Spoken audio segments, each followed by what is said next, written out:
Dalam pemungutan pajak, negara harus mendapatkan izin lebih dahulu dari rakyat, karena pemungutan pajak dapat dipaksakan dan tidak ada kontraprestasi secara langsung yang dapat ditunjuk. Berkait dengan hal tersebut, dasar hukum pemungutan pajak di Indonesia adalah pasal 23A Undang-Undang Dasar 1945 bahwa pajak dan pungutan lain yang bersifat memaksa untuk keperluan negara diatur dengan undang-undang. Ketentuan ini merupakan dasar filosofi pemungutan pajak karena tidak ada perpindahan kekayaan tanpa persetujuan pemilik, dan ini menunjukkan bahwa masyarakat atau pemilik memberikan izin atas perpindahan sebagian kekayaannya kepada negara melalui proses pembuatan undang-undang di mana wakil rakyat memberi persetujuan. Bahkan di negara lain pun terdapat dalil pajak yang terkenal, yaitu kalau di Inggris, no taxation without representation. Kalau di Amerika, taxation without representation is robbery, artinya pajak tanpa adanya undang-undang adalah perampokan. Dalil tersebut dimaksudkan untuk menghindari anggapan bahwa negara itu sama dengan perampok karena perpindahan sebagian kekayaan rakyat atau pembayaran pajak tanpa izin pemilik atau rakyatnya. Oke, teman-teman, jumpa lagi teman-teman ya. Kita masih belum pingsan semua teman-teman ya. Oke, welcome Pak Rinto dari PT Arion. Halo Pak. Ya, Oke, kita semangat jumpa Mas. lagi. Luar biasa, teman-teman ya.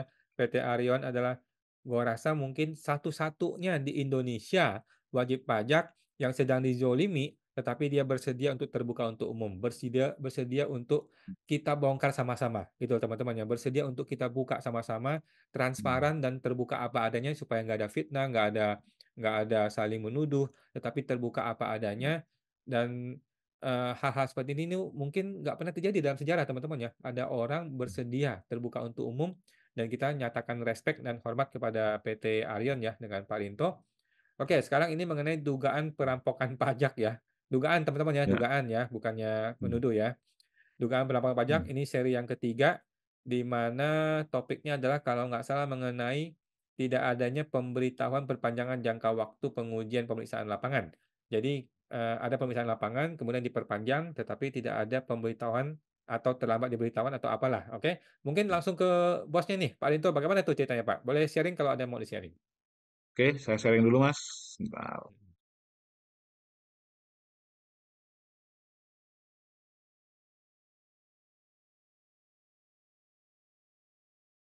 Oke, ya ini Mas, saya bacakan dulu.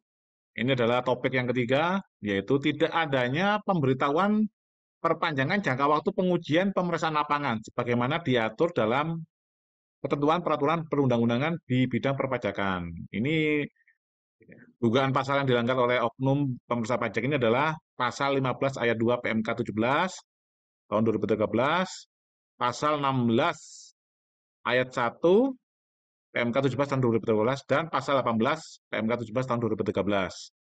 Ya, ya ini saya bunyikan pasalnya, yaitu pasal 15 ayat 2, yaitu dalam hal pemeriksaan dilakukan dengan jenis pemeriksaan lapangan, jangka waktu pengujian sebagaimana dimaksud pada ayat 1 huruf A paling lama 6 bulan, yang dihitung sejak surat pemberitahuan pemeriksaan lapangan disampaikan kepada wajib pajak, wakil kuasa, pegawai, atau anggota keluarga yang telah dewasa dari wajib pajak sampai dengan tanggal SPHP disampaikan kepada wajib pajak, wakil kuasa, pegawai, atau anggota keluarga yang telah dewasa dari wajib pajak.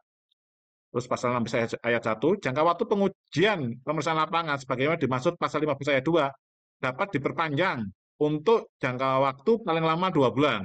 Ini Mas, ini dapat diperpanjang paling lama 2 bulan. Pemeriksaan lapangan tersebut yang 6 bulan tadi. Terus pasal 18, dalam hal dilakukan perpanjangan jangka waktu pengujian pemeriksaan lapangan sebagaimana dimaksud pasal 16 atau pemeriksaan kantor sebagaimana dimaksud dalam pasal 17, kepala unit pelaksana pemeriksaan harus menyampaikan pemberitahuan perpanjangan jangka waktu pengujian secara tertulis kepada wajib pajak. Nah, ini kasus saya itu seperti ini Mas, yaitu kami menerima SPHP itu kan sudah melewati 6 bulan yang sudah kita bahas di episode sebelumnya. Nah, ini tiba-tiba ada bukti dari tergugat. Ya, ini yang diduga palsu, Mas, karena bukti ini sebelumnya tidak pernah kami terima sebenarnya, Mas.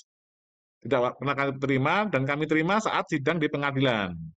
Nah, ini adalah pemberitahuan perpanjangan jangka waktu pemeriksaan, Mas. Nah, ini tanggal 3 April 2023, terus di sini berdasarkan surat pemerintah pemeriksaan yang tanggal 15 Agustus tadi, kami diperpanjang 2 bulan, Mas. Jadi 2 bulannya benar, Mas. Cuma memperpanjangnya kan harusnya sebelum 28 Februari.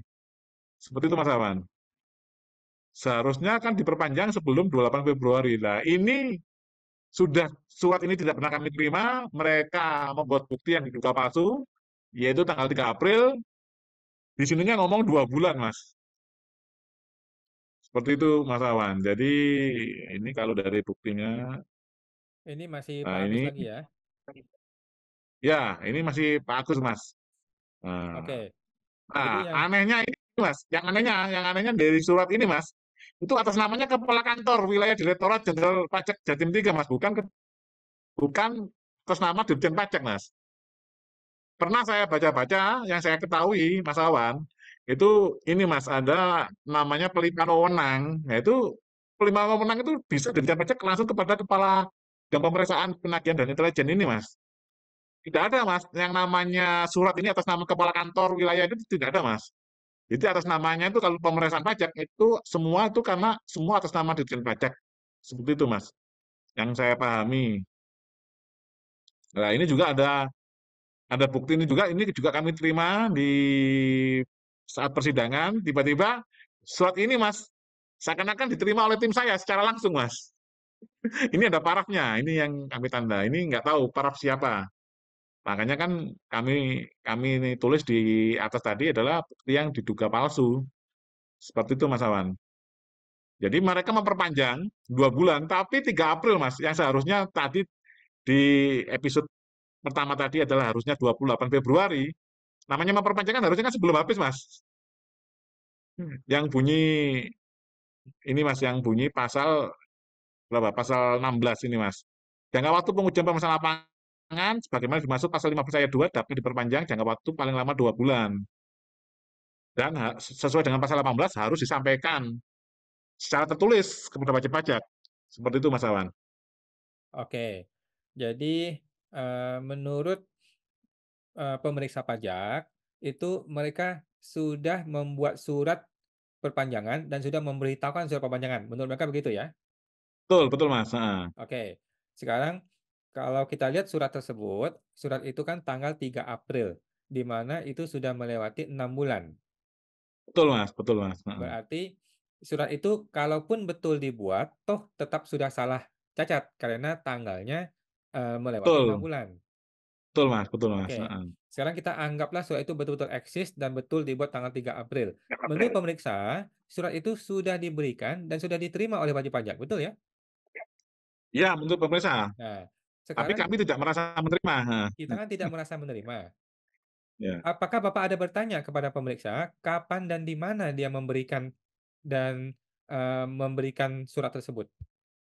Nah, ini Mas, yang dalam persidangan yang sedang berlangsung, ini yang lagi diminta juga oleh Ketua Majelis Hakim, Mas. Buktinya apa?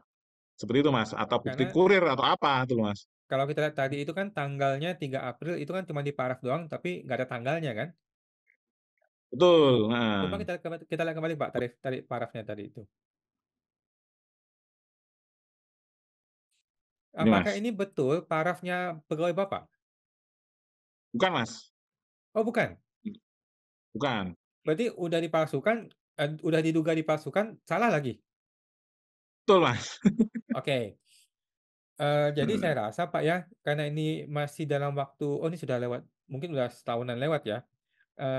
Seandainya nanti mereka beralibi bahwa kami sudah memberikan kepada pegawai Pak Rinto namanya ini tanggal sekian di sini, Bapak cepat-cepat minta hakim untuk mengajukan permintaan dokumen elektronik berupa rekaman CCTV pada hari tersebut, pada ruangan tersebut. Segera dimintakan Pak, supaya sebelum terdelete. Oke, betul, Mas. Betul, Mas. Siap, siap, Karena Mas. kalau Nah, memang betul terjadi pertemuan, jangan-jangan kita yang lupa, kan gitu. Nah, betul, betul, tolong Mas. Nah, nah. diambilin videonya, originalnya, nanti kita buka di persidangan. Oh, tanggal sekian, jam sekian, di ruangan ini betul ada pertemuan, gitu kan. Nanti kita lihat deh Ya. bagaimana cara dia memasukkannya. Jangan-jangan dia pakai orang rekaan, dikasih jilbab gitu. Jangan-jangan begitu ya. Mudah-mudahan enggak ya, mudah-mudahan ya. Oke. Tapi kan yang poin yang kami sampaikan Mas dalam bukti ini adalah walaupun tanggal 3 April pun mereka itu melanggar Mas sebenarnya Mas. Ya, Melanggar oke. karena sudah melewati 28 Februari tadi gitu loh Mas. Lah, kenapa kok mereka ada di 3 April? Mereka ini supaya melegalkan SPHP-nya Mas. Kalau 3 April ke 10 Mei itu kan nggak sampai 2 bulan Mas. Seperti itu Mas, 3 dugaannya. April Logika berpikirnya seperti itu. ke Heeh, 10 Mei. Oke, siap. heeh, heeh. Oke. eh jadi kita sih melihat memang ada pelanggaran seperti ini, tetapi mereka tetap bersikukuh tidak ada pelanggaran ya. Aneh ya? Betul Mas, heeh. Mereka yang sering saya membuat marah itu di persidangan mesti dia langsung di awal-awal persidangan bahwa kami sudah menjalankan pemeriksaan ini sesuai prosedur gitu Mas. Tapi tidak pernah menjawab gugatan kami detail satu persatu, bukti mereka seperti apa tidak pernah dijawab dengan detail Mas. Kalau kami di gugatan kami detail Mas, pasal ini yang dilanggar, buktinya ini kami sampaikan semua. Jadi tidak ada yang kami tutupin. Cuman mereka itu tidak menjawab satupun ini Mas, gugatan kita itu loh Mas. Jadi kayak kita membuat dalil 1 sampai 20, lah mereka jawabnya 21 sampai 40 gitu loh Mas. Sama kayak saya. Di kasus saya juga begitu. Saya dalilnya A, B, C, D, dia malah menjawab E, F, G, H gitu loh. Jadi dalil saya malah nambah. Lah itulah Mas, itu tadi saya diskusi dengan teman-teman bahwa ya inilah begitu ini Mas ya, kami prihatin dengan penegakan hukum di Indonesia Mas. Yang kami prihatin bukan hanya ini Mas, amburadulnya penegakan hukum di pengadilan Mas. Tapi ketidakpedulian orang-orang yang berkecimpung di bidang hukum ini Mas, aparat penegak hukum. Ini kan ada hakim, ada jaksa, ada polisi, ada pengacara. Ini kan mereka ini Mas yang seharusnya menegakkan hukum. Sebenarnya seperti itu Mas. Ya, ya, ya. Oke, Hmm. Pak. Jadi, sama Pak, saya juga prihatin, Pak, tetapi ya mau gimana ya. Kita juga hanya bisa, menanggapi dengan Hmm. senyuman saja, Pak, karena Ya, kadang-kadang di negeri Wakanda, yang hmm, ngeri-ngeri malah jadi lucu. Oke, ya, Pak, boleh di-spill, Pak, kira-kira dugaan perampokan pajak yang keempat itu mengenai apa tuh, Pak? ya. Yang keempat ini adalah ini Mas. Ya kembali lagi hampir sama dengan topik yang pertama yaitu SPHP diterbitkan melebihi batas waktu yang telah ditentukan peraturan perundang-undangan Mas. Oke, Seperti itu Mas. Heeh. siap. Kita tunda dulu, Pak, nanti kita akan ketemu lagi di Siap, siap sesi yang Mas. Heeh. keempat mengenai series perampokan perpajakan. Oke, thank you Pak Rinto ya, Siap. sampai jumpa lagi, Pak. Ya, terima kasih Mas.